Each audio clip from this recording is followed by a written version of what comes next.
It's for self-reflection. You might need it. Oh my God.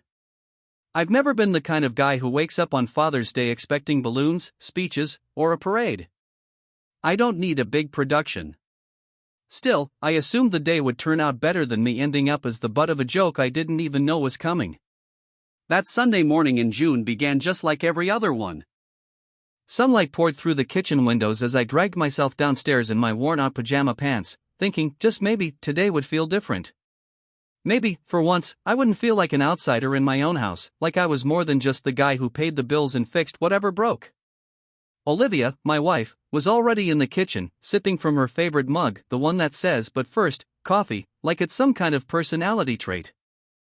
Her daughter Chloe was sitting on the counter with a smug little look on her face, and my stepson Ethan lingered near the doorway, phone in hand. He had that expression people get when they're barely holding in laughter. I assumed they were watching something stupid online. "Happy Father's Day," Olivia said in a sing-song voice, stretching the words as she handed me a plain cardboard box. She was smiling way too hard, the kind of smile that should have set off alarms in my head. "Open it. Go on." Chloe was practically vibrating with excitement now, her phone raised because apparently this moment needed to be recorded. I took the box, because what other choice did I have, and opened it, folding back the flaps. Inside sat a white ceramic mug wrapped in tissue paper. For half a second, I honestly thought it might say something normal. "World's best stepdad" would have been fine. Even "world's okayest father figure" would have earned a real laugh from me. But instead, in big bold letters, it read, "A mug with a harsh joke about me." I froze. I just stood there holding that mug like it was evidence from a crime scene, waiting for someone to jump in and say, "Relax, we're kidding, here's the real gift." That moment never came. They laughed loudly at the gift, which made me feel uncomfortable. Olivia wiped tears from her eyes. Chloe slapped the counter. Ethan looked a little uneasy, but he kept filming every second of it. "Oh my God, your face," Olivia managed between laughs. "I told you he'd be shocked," Chloe said, grinning at me. It's hilarious, right? Like she expected me to agree this was comedy gold. My face tried to choose between breaking down and completely losing it, but somehow landed on something worse, a smile. A wide, fake smile that actually hurt my cheeks. Because that's what I always did in that house. I smiled. I played along. I was the good sport. "Thanks," I said, forcing out a laugh. I've always wanted my self-esteem baked into ceramic. Really? Perfect gift. That just made them laugh harder. Of course it did. Olivia walked over and patted my shoulder, the way you do to a dog that just followed a command. "See? I knew you'd get it," she said. "You always have such a good sense of humor." I forced a smile while feeling really upset inside. I carefully set the mug down and noticed breakfast spread out across the kitchen. Pancakes, bacon, eggs. Except none of it was meant for me. They'd already eaten. The plates sat stacked in the sink, syrup dried and eggs crusted over. "Oh, we already had breakfast," Olivia said casually. "We thought you'd sleep longer. But you can make yourself something if you want. Feel free." Like it was some kind of privilege. "No problem," I said, still smiling. "I'll just clean this up first."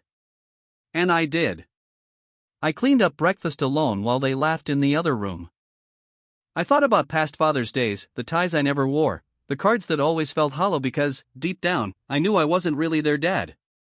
But this time felt different. This wasn't thoughtless. This wasn't forgetting. This was deliberate.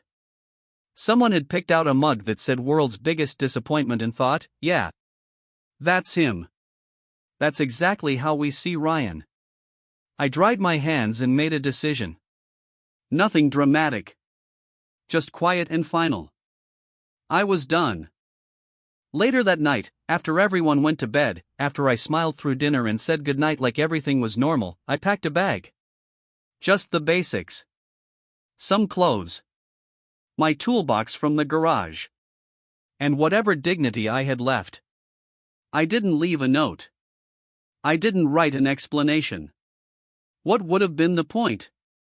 I walked out the front door, got into my car, and drove away. I didn't turn my phone back on for 2 weeks. When I finally did, there were 17 missed calls from Olivia, 34 texts, and then a Facebook post. A long, emotional plea asking if anyone knew where I was. She wrote that they loved me. That they missed me. She attached a photo from 2 years earlier, me smiling at a barbecue, looking happy. The comments were full of sympathy. People praying I'd come home. Saying I'd return when I was ready. Not a single one of them knew about the mug. I ended up at a roadside motel called the Sunrise Inn. $49 a night got you paper-thin walls, a TV with 3 channels all showing infomercials, and free cockroaches that sprinted across the bathroom floor like they were late for something important. The guy at the front desk barely looked up when I checked in. He slid me a key attached to a plastic tag with the room number written in Sharpie and went back to watching what looked like a documentary about aliens. No questions. No concern. Just cold, impersonal efficiency, and I loved it. Room 9 was exactly what you'd expect. A bed sagging in the middle. A nightstand with a flickering lamp. A painting of a boat on the wall that was somehow both dull and unsettling.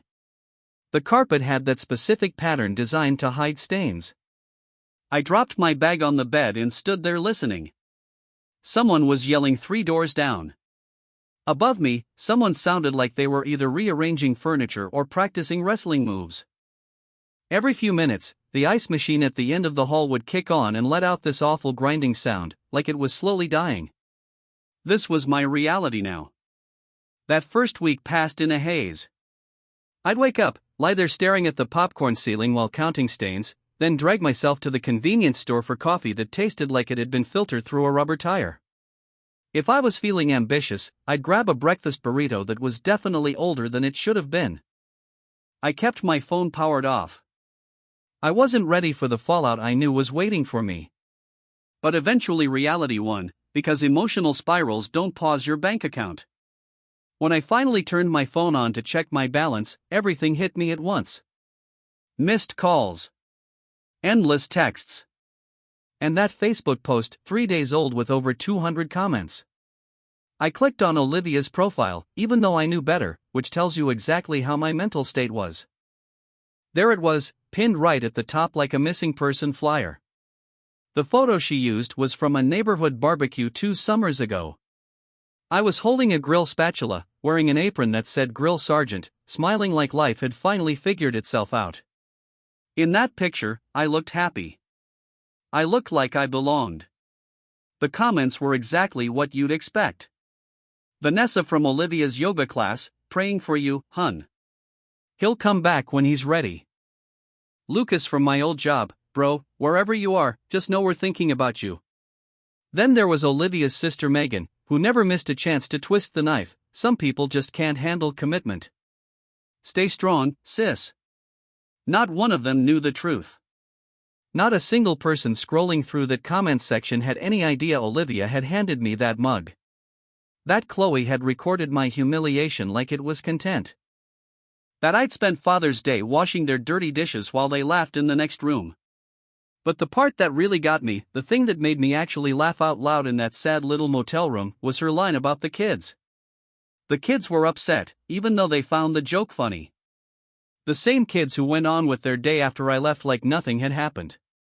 That's the thing about rock bottom. You can't stay there forever. Eventually, you either start digging even deeper, or you figure out how to climb out. And I've never been much of a digger. I'm a fixer. That's who I am. I fix things. About 3 weeks into my stay at the Sunrise Inn, I caught my reflection in the bathroom mirror and barely recognized myself. My hair had crossed the line from needs a trim to full-on I've given up. My beard had gone from rugged to possibly hosting wildlife. And I was wearing the same shirt for the 3rd day in a row. This is pathetic, Ryan, I told the guy staring back at me. So I did something drastic. I took a real shower, soap everywhere. I dug through my bag and found the least wrinkled shirt I owned. Then I walked 2 blocks to an old-school barbershop called Tyler's, the kind with a red and white pole spinning out front. Tyler himself had to be pushing 70, with forearms like Popeye and the confidence of a man who'd seen every bad haircut imaginable. He didn't ask questions. He just sat me down and went to work. 20 minutes later, I looked human again. From there, I headed to Willow Creek Hardware, a family-owned place I'd driven past 100 times without ever stopping. I found the manager, a woman named Brittany with kind eyes and zero tolerance for nonsense, and asked if they were hiring. She looked me up and down. "You know tools?" "Like some people know their relatives," I said. "Probably better." That earned a smile. "When can you start?" "Right now, if you need me." Just like that, I had a job. Minimum wage, plus commission. It wasn't glamorous, but it was something. More importantly, it was purpose. The customers were exactly what you'd expect in a small-town hardware store. Older guys who wanted to tell you their entire life story while buying one bolt. Contractors who knew exactly what they needed and didn't waste words. Homeowners who were halfway into projects they were absolutely not qualified to finish. I liked all of them. They treated me like a human being. They asked for my advice, laughed at my jokes, and the cashier, Madison, flirted with me in that harmless, friendly way that made the day go faster. For the first time in longer than I could remember, I felt like I mattered. Not a husband. Not a stepdad. Not a punchline. Just Ryan. Ryan who knew the difference between a Carter and a flathead. Ryan who could recommend the right drill bit without blinking. Ryan who existed outside of anyone else's story about who he was supposed to be. That's where I met Jacob. Jacob was a regular, came in at least 3 times a week. Always needed something random. Always had a story. He was a retired Marine, mid-60s, built like he could still knock out 100 push-ups just to prove a point. "You know tools?" he asked the first time I helped him, giving me a once-over. "Started last week," I said. "So you actually know anything," he said, "or are you one of those kids who just points at the computer?" "Try me." He rattled off a list that would have sent most people running. I grabbed a cart and pulled exactly what he asked for: toggle bolts, 3/4-inch zinc-plated wood screws, and a specific brand of wood glue most folks didn't even know existed. Jacob watched, nodded, and when I finished, he said, "You actually know what you're doing. That's rare." That was the start of something that eventually turned into a friendship. He began timing his visits for my shifts. We talked tools, then projects, and eventually life. It was Jacob who finally said out loud what I'd been carrying around but couldn't explain. We were in aisle 7, fasteners and anchors, when he mentioned his daughter's wedding. "Best day of my life," he said. "Getting to be her dad." I must have made a face, because he stopped and looked at me. "What's that look?" "Nothing," I said. "Just sounds nice." But nothing. It is nice." He didn't buy it. Jacob crossed his arms. "Listen, son. I've been shopping in this store for 15 years. I've watched a lot of employees come and go. Most of them are kids killing time and staring at their phones." He pointed at me. "You're different. You know your stuff. You're good with people. And you look like someone kicked your dog, ran over your cat, then came back to apologize, and somehow made it worse." I started to argue, but Jacob lifted a hand and shut it down before I could get a word out. "I'm not asking for your whole life story," he said. "But I am going to tell you something it took me way too damn long to figure out. People who laugh at you aren't people who love you." He let that sit for a second. "They're just people who need an audience." We were standing there surrounded by bins of fasteners and anchors, which felt almost poetic, and something in my chest finally cracked open. "They gave me a mug for Father's Day," I said. It said "World's Biggest Disappointment." Jacob didn't laugh. He didn't gasp or shake his head. He just nodded slowly, like the answer fit something he already knew. "And you stayed after that?" "For a few hours," I said. "Then I left." "Good," he said immediately. "That's good." He gathered his stuff and headed toward the checkout, then stopped and turned back to me. "You know what disappointment really is, Ryan," he said. "It's not a reflection of you. It's a reflection of their expectations. And if they expected you to just take it and keep smiling, then disappointing them is exactly the right move." Not long after that, I started eating breakfast every morning at Sophia's diner. It became my anchor, one small, predictable thing in a life that had completely derailed. Sophia's was the kind of place the world had forgotten, but somehow that made it better.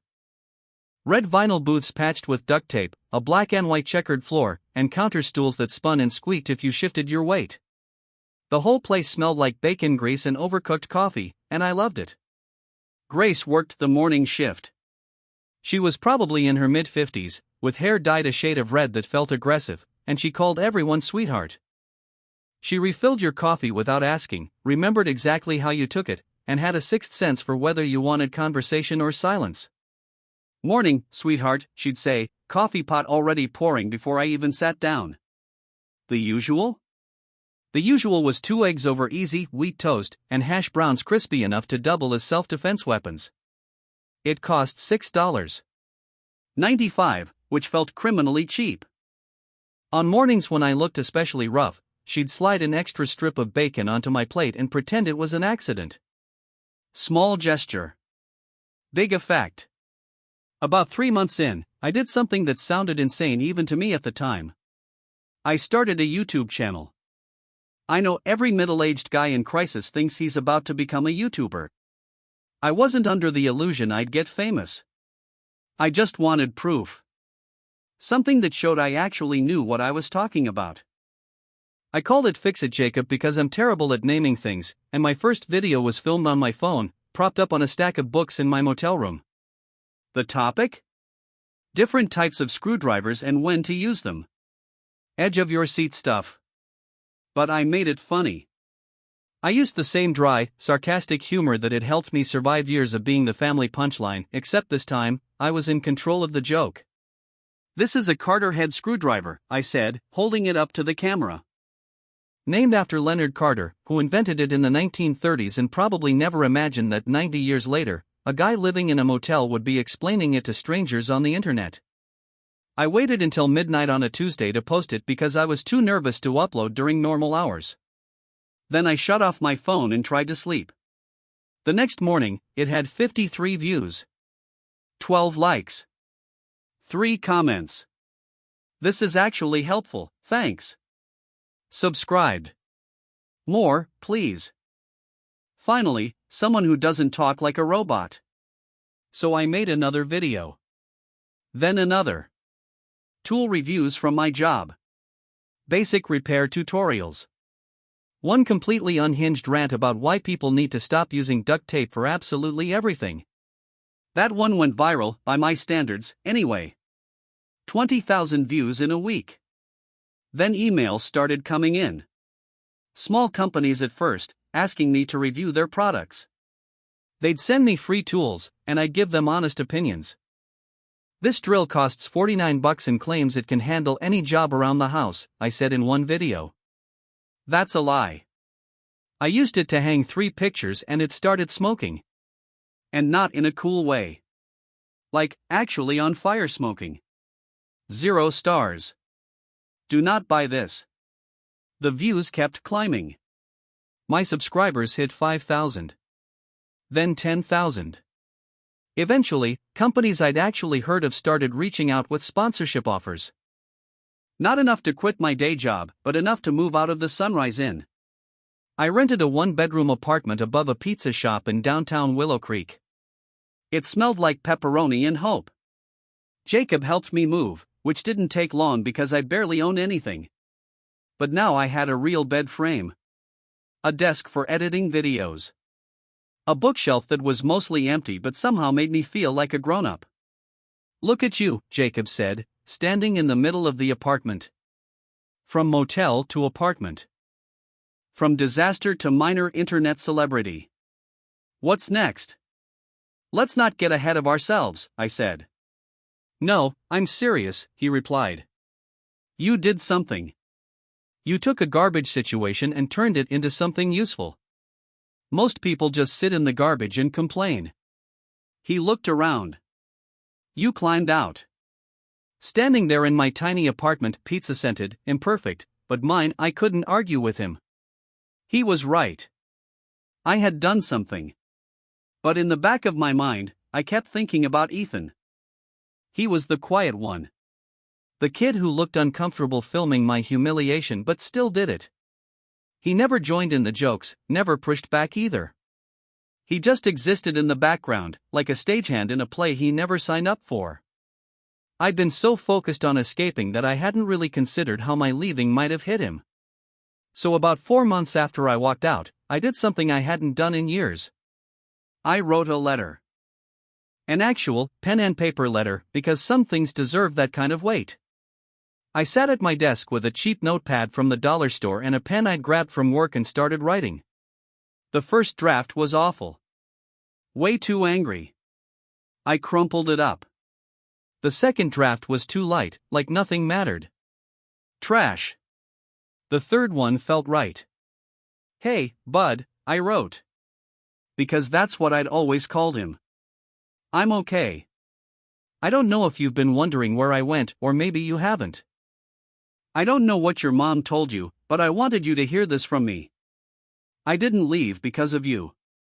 Sometimes adults have to step away to find their peace. I know that probably sounded vague and yeah, maybe frustrating, but the truth was messy. I wasn't going to trash your mom, but I also couldn't pretend things were fine when they clearly weren't. I stayed as long as I could. I tried harder than I probably should have. Eventually, I had to choose between staying there and being okay. I chose okay. I hope one day that choice makes sense to you. You're a good kid, Ethan. Quiet, sure, but good. You notice things most people blow right past. Hold on to that. Don't let it get beaten out of you. If you ever want to talk, I'll be at the Willow Creek Library on Saturday at 3 p.m. I'll probably be sitting there reading something boring. If you show up, great. If you don't, that's okay too. No pressure. No expectations. Take care of yourself, bud. And remember this, your job isn't to make other people happy. Just yourself. Ryan. That Thursday, I drove to his school and waited in the parking lot, feeling like a complete creep, until I saw him come out. Headphones on, backpack hanging off one shoulder, eyes glued to his phone. Ethan. He looked up, and his face ran through about 17 different emotions in 3 seconds. Ryan? What are you doing here? I wanted to give you this, I said, holding out the envelope. I know it's awkward, but I didn't have your number, and I didn't want to go through your mom. He took it slowly. Is everything okay? I'm fine, I said. Better, actually. Read the letter. It explains things. Or at least tries to. He turned the envelope over in his hands. Mom said you just left without saying anything. That's true, I admitted. And I'm sorry. You deserved better than that. He nodded, but didn't say anything else. Saturday, I said. 3 o'clock. Library. If you want. Okay. Of course, I showed up at 2:30, because I'm the kind of person who shows up early to everything. The library was a small-town kind of place that felt more like someone's grandma's house than a public building. Wood paneling everywhere, the smell of old books, sunlight pouring in through big windows. I grabbed a table near the back and sat there with a book about woodworking I wasn't actually reading. I was watching the door. 3 o'clock came. Then 3:05. Then 3:10. By 3:15, I'd accepted he wasn't coming. At 3:17, the door opened. There he was, taller than I remembered, nervous, gripping his backpack straps. Our eyes met, and he said it so quietly I almost didn't hear it. Dad. Not Ryan. Dad. I didn't realize how badly I needed to hear that word until it hit me square in the chest. Hey, bud, I said, standing up, suddenly unsure whether I should hug him or shake his hand. You came. Yeah, he said. I read your letter like 15 times. I think we should talk. So we did. We sat there and talked, and for the first time in months, it felt like maybe I hadn't wrecked everything after all. We started meeting every other Saturday after that. Some days we talked about heavy stuff, how he was doing, what things were like at home. Other days it was school, video games, a girl he liked but pretended not to. Those meetings became my anchor. Proof that I still mattered to someone. Work was going well too. Brittany gave me a raise, 50 cents an hour, but it felt like winning the lottery. She trusted me with more responsibility, ordering inventory, training new hires. "You're good at this," she told me one afternoon. "Actually, you're better than good. Ever think about running your own place?" "Not really," I said. "Just trying to keep my head above water." "Well," she said, "when you're ready to do more than tread water, let me know." The YouTube channel kept growing. I posted twice a week, and people kept watching. Ad revenue, sponsorships, affiliate links, it all added up. It wasn't quit your job money yet, but it was parent and eat real food money. Freedom money. Then, around month 5, Ethan mentioned something during one of our Saturday meetups. "Mom's been asking about you a lot," he said. "Like where you're living, what you're doing, if you have a job. It's weird." "How weird?" I asked. "I don't know. Somewhere between curious and might be talking to lawyers." "She saw one of your YouTube videos, the one with the circular saw." My stomach tightened. I felt it before he even finished. "And what did she say?" Ethan shifted in his seat. "She said it's interesting you have money for video equipment, but apparently didn't have money for the family." There it was. The story taking shape. Ryan, the deadbeat. The guy who bailed and now lives it up making YouTube videos while his poor wife struggles. Never mind that my equipment was an iPhone balanced on a stack of books. Never mind that every dollar I earned was mine. Facts don't matter when someone's writing a narrative. "Ethan," I said carefully, "I need you to be honest. Do you think your mom is going to come after me for money?" He didn't answer right away. Which was answer enough. "I don't know," he said finally. "She's been talking to Aunt Megan a lot." Megan, Olivia's older sister. Corporate lawyer. Never liked me. So I did what any reasonably paranoid person would do. I called my old buddy Nathan from high school, who now ran an accounting firm. We met the next day in his office. "You want to protect your assets from your wife," he said. Soon-to-be ex-wife. "Is that bad?" "No," he said. "It's smart, especially if you think she's gearing up to come after you." I laid everything out. The YouTube income, the savings account, the truck I'd bought, the sponsorship deals.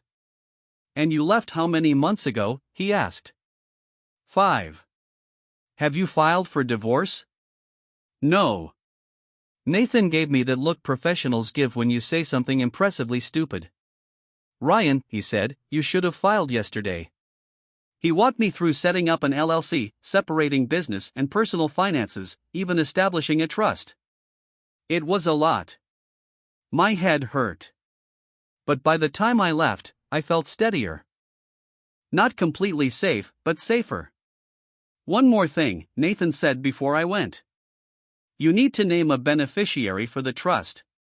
Someone who would get it all if something happened to me." "Ethan," I said without hesitation. "My stepson." Nathan nodded and wrote it down. That says something. Not long after that, I hired a lawyer, Victoria, who specialized in asset protection. Her office sat above a sandwich shop and permanently smelled like pastrami. She was in her mid-40s, wore reading glasses on a little chain around her neck, and spoke with the kind of blunt efficiency that told you she didn't waste words. "So," Victoria said, leaning back in her chair, "your wife gives you a mug calling you a disappointment. You leave. You've been gone for months. You haven't filed for divorce. You start a YouTube channel that actually makes money. And now you think she's gearing up to come after you financially?" She paused, then smirked. When you say it out loud like that, it sounds like the plot of a very specific country song. I shrugged. Yeah. That tracks. All right, she said, folding her hands. Here's my advice. You file for divorce now. Don't wait for her to make the first move. You file first. That way, you control the timeline and the narrative. She leaned forward.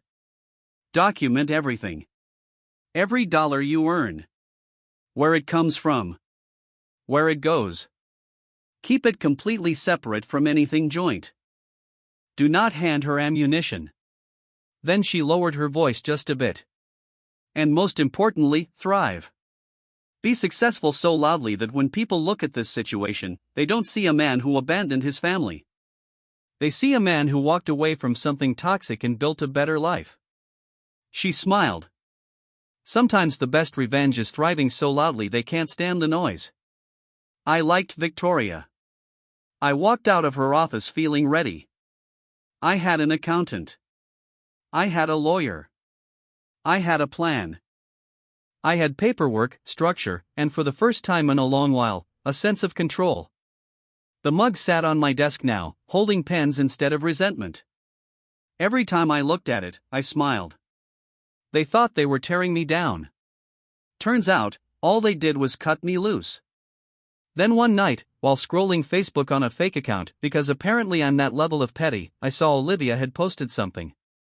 Big announcement. Custom graphic. Big energy. Join us in celebrating Chloe's graduation. Saturday, June 15th, 2 to 6 p.m. open house. All are welcome. All are welcome. That part stuck with me. I wondered if all included the husband she'd publicly labeled as missing and implied had abandoned his family. Probably not. But technically, she'd said all. And I've always believed in taking people at their word. Jacob thought it was a terrible idea. You're going to do what now? He asked. I'm stopping by the party, I said. Just to show my face. Say congratulations. Be civil. Ryan, he said slowly, that is a horrible idea. Probably, I said. Still doing it. Why? He asked. You've moved on. Because they need to see they didn't break me, I said. Because Chloe's graduating, and I helped raise that kid for 3 years. And because I don't want to hide. At least don't go alone, he said. No, I said. This is something I need to do by myself. Saturday showed up with perfect weather, like the universe was in a good mood. I put on my best jeans, a button-up shirt I actually ironed, and boots I'd cleaned until they almost looked new.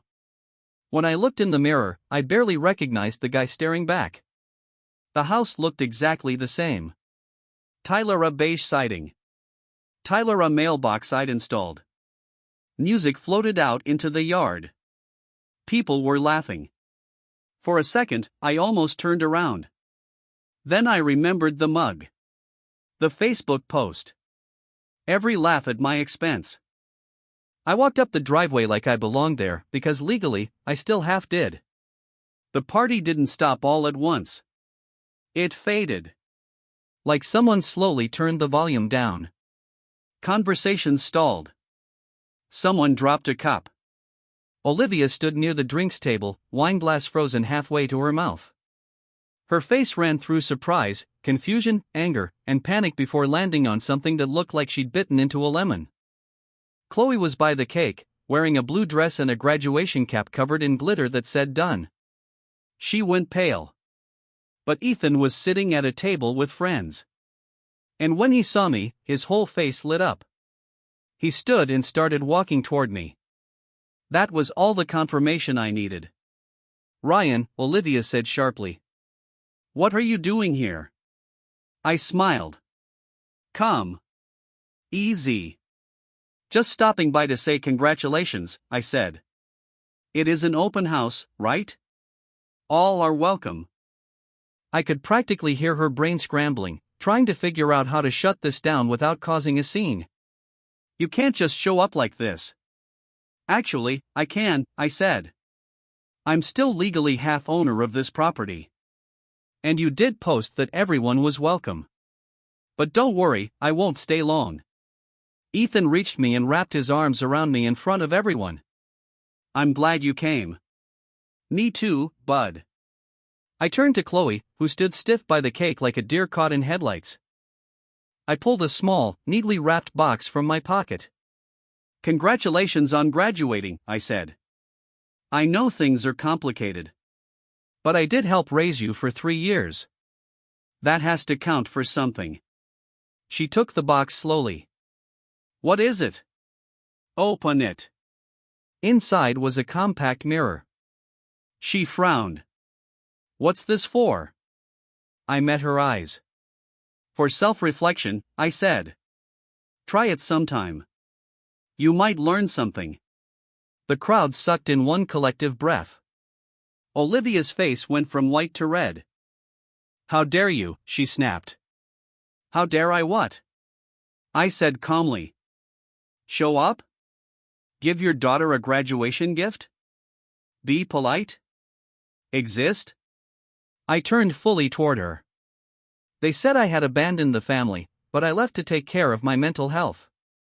And the fact that you never once considered that giving someone a world's biggest disappointment mug on Father's Day might be cruel, that says everything about why I walked away. It was a joke, she said. Jokes are supposed to be funny, Olivia, I said. That was just cruelty pretending to be humor. Phones were out now. I could see people recording. I didn't come here to cause a scene, I said. I came to congratulate Chloe, to show Ethan I'm still here, and to prove to myself that I'm not afraid of you anymore. I paused. Mission accomplished. I started toward the gate, then stopped and looked back. Oh, and Olivia? You might want to check with your lawyer before you try coming after me for money. Mine says you don't have a case. But feel free to try. I've got time. And documentation. I left, got into my truck, and drove home smiling the entire way. The fallout was immediate. By Sunday morning, my phone was lighting up. Ethan texted first. That was the most savage thing I've ever seen. Mom's been pacing all night. Jacob called next. Wanted to know if I'd completely lost my mind or finally found it. Then texts started coming in from people at the party who'd somehow gotten my number. Telling me they'd always thought Olivia was fake. Saying good for me for standing up for myself. That Sunday night, I did what I do best now. I turned my life into content. I sat at my desk, set up my phone, hit record, and filmed what would become the most viewed video I'd ever made. Hey everyone, Ryan here from Fix It Jacob. Today isn't about tools, repairs, or home projects. Today, I want to talk about the Father's Day when my family handed me a mug that read World's Biggest Disappointment. I told the story straight. No names. No faces. Just the truth. The mug. The laughter. The moment I realized I couldn't stay. And everything that came after leaving, starting over, building something from nothing. At the end of the video, I held up the actual mug. This thing sits on my desk now, I said. It holds pens, not pain. Because when someone calls you a disappointment, what they're really telling you is what they expected from you, not what you're worth. I explained that they expected me to stay. To smile. To keep taking it. I disappointed them by choosing myself instead. I uploaded the video with the title. World's Biggest Disappointment, the day my family gave me freedom in a mug. It exploded. 500,000 views in under 2 days. The comments turned into something I never expected, a support group. Mostly men, but not only, sharing stories about being mocked, minimized, and treated like background characters in their own lives. News outlets picked it up. I did interviews, always keeping it clean, never dragging anyone's name through the mud. 2 weeks later, I got an email from Chloe. I'm sorry, it started. I read your post and watched your video.